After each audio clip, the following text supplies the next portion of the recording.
Today is World Autism Awareness Day, and here in Canada, hundreds of schools, communities, and buildings are going to be raising flags to acknowledge the struggles and the triumphs of people on the autism spectrum. Joining us to tell us more is the Executive Director of Autism Ontario, Margaret Spoelstra. Welcome to your morning. Good to have you here. Good morning. All right, how much has changed in the 6 years when it comes to autism awareness? I would say the switch has been from awareness to more of acceptance and thinking about people with autism, people who are autistic, as members of society, and that everyone knows someone with autism. We recently had the Premier in. She was talking about this latest budget and the monies that have been promised. And I want to put that up just as a reminder to people. They've promised $62 million towards Ontario autism programs, $300 million for special education, and then $2.1 billion towards mental health support. Some of that, there is a little bit of crossover for people in the autism community on some of this spending. Where does that spending go for your concerns, and is it enough? It's another important investment. And so I think we should be pleased about seeing that increase in funding, but we have so much more to go because we still have waiting lists for children who are waiting for services in those early years, those really critically important developmental years. But also we need our schools and we need our services for adults to really step up and continue to find ways to support people with autism for their mental health needs, for their educational needs, for opportunities to live as full citizens.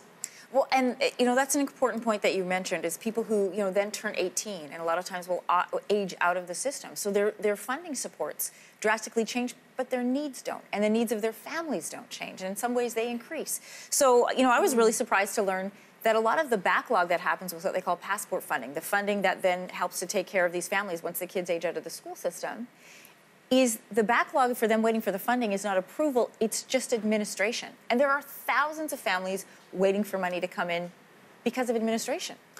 Right, and so we know that when people leave high school, their families feel like they're stepping off a cliff because they're waiting for those kinds of services and supports that just simply are not there, or they're waiting, as you said, for passport funding. So this is something we need a clear path to eliminate those waiting lists.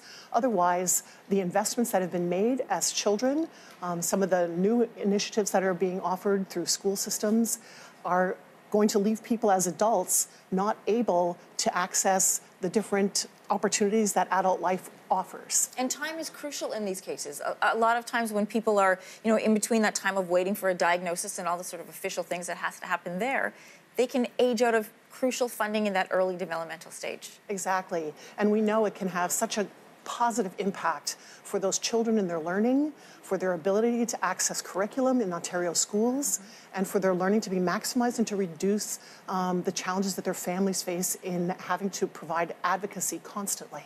So we've seen some promises for money to go into education, which is great, and into some of the funding to take care of some of those problems in the early age and school years. I want to go back again to adult concerns on the spectrum. What are some of the main concerns? So adults on the autism spectrum are looking for opportunities to learn, for housing, for jobs, and for ways to have mental health challenges addressed in a way that has knowledgeable healthcare practitioners, and that the investment is there in the training for professionals, and that we continue to focus on evidence-based practices and build those across Canada.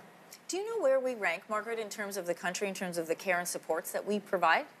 I think as a province, certainly in Ontario, it varies across the country, and there are some excellent initiatives happening. And so we do see some investments in places, but what it isn't is uniformly available. Okay. So we really want to think about this as Canada as being the most welcoming place and place where people can be fully included to realize their potential. We've highlighted some of the struggles, but let's talk about some of the triumphs as well. What are some of the positive things that you've seen within the community? One of the most amazing things to me is to see employers think of people who are autistic as having capacity to be good for business, to be hired. So, and seeing an organization like CIBC hire people with autism because they have the skills they need as an employer, not because it's charitable, but because people with autism have tremendous things to offer. I'll tell you, I find it even on a personal level very encouraging. When I find a company or I see a company who has supported somebody who is living with autism, it, as a consumer, makes me want to go back. Right. Exactly. And so we hope that many businesses will step up to the plate, not be afraid, get some information, get education about what it means to create an environment that allows the person with autism as an employee to shine and give back. Last question for you, Margaret. When you take a look at some of the money that's being promised, and we do have an election that's coming up, it's on paper to me, and I don't live in the community, so I don't know, is it good enough? Is it what you want to see? There needs to be more. These are all steps taken in the right direction, but we have not invested as we should over the years. So we're very much in a catch-up stage. And so I think these investments are moving us in the right direction, but we still need far more within our education system, within our mental health systems, and in creating opportunities for people with autism. Great to have you here today of all days, and thank you for the great work that you continue to do. Thank you so much.